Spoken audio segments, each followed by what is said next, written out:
क्या कुरान पाक की तिलावत करें तो उसका सवाब कुरान पाक की तिलावत करने वाले को पहुंचता है कि नहीं। सऊदी वाले हज़रात ये बात कहते हैं कि कुरान पाक की तिलावत का सवाब जो है वो उस कुरान पाक की तिलावत करने वाले को पहुंचता है। हाँ जी, और इसी तरह इसाले सवाब करना चाहो तो वो भी जायज़ है। फिर क्या अहले हदीस के हज़रात कहते हैं कि कुरान पाक की तिलावत का सवाब किसी फौज शुदा को नहीं पहुंचता।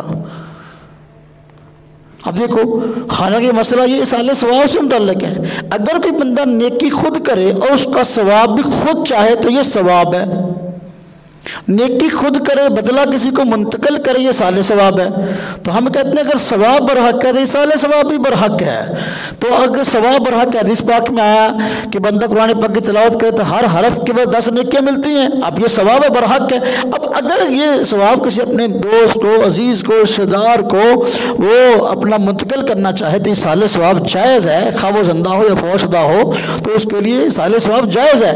लेकिन ये फिर क्या अहले हदीस के हज़रात कहते हैं जायज़ नहीं। सऊदी उलमा के फतवा इस पर मौजूद हैं। तो इस वक्त ये 2 फतवा मेरे पास मौजूद हैं। फतवा इस्लामिया जो सऊदी कमेटी का फतवा का मजमुआ है, इसकी जिल्द नंबर 1 है और इसका सफ़र नंबर 73, 90, 85 मुख्तलिफ जगह पर लिखा हुआ है कुरान पाक की तिलावत का सवाब पहुँचता है।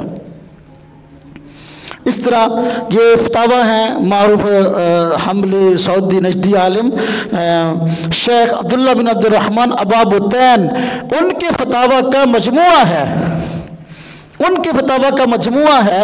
तो इसके अंदर भी ये बात लिखी है कि भाई इसका सवाब अगर कब्र की बात, कब्र पर जाकर बंदा तिलावत करे तो जायज़ है। अब देखो अगर सवाब भी नहीं पहुंचता तो वहाँ क्या करने जाएगा।